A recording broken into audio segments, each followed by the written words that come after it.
Okay, moving on. Dito na tayo kay orbit fan number 16, 7/22/24 ang date. Hindi freewheeling. Okay, pero kinabitan na natin. Saksak.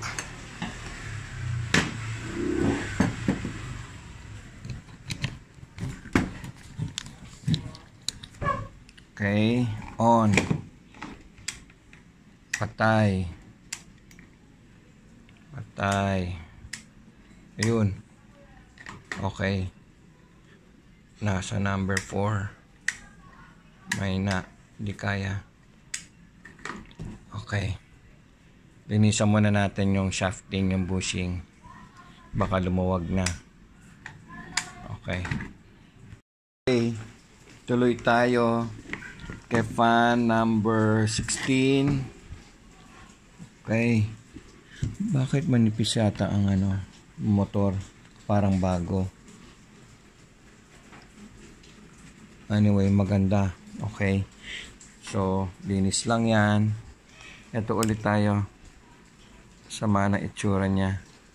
Dadagdagan natin yan ng foam. Pero sa harap yan, naku, malagkit. Oh, sana walang tama. Wala naman tama. Sa likod. Yan, sige.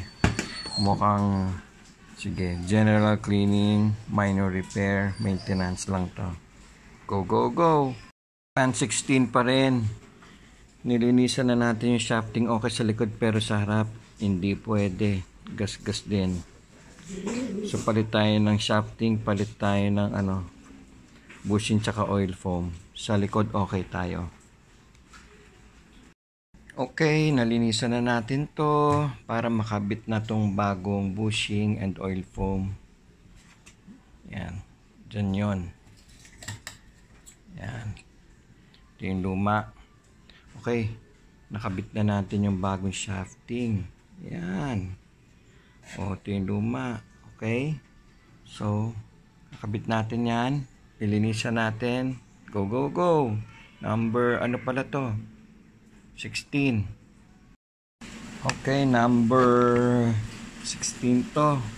Malinis na to. Kabitan na, malinis na. Na-testing na rin to. Oh, number 1. Ayos na agad, oh. Okay. Kabit na.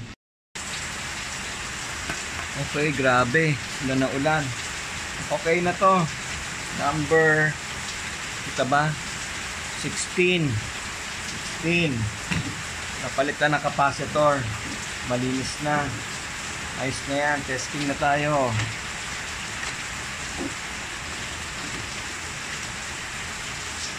Okay, number 1. Oh. Ayos. 2. Okay. 3.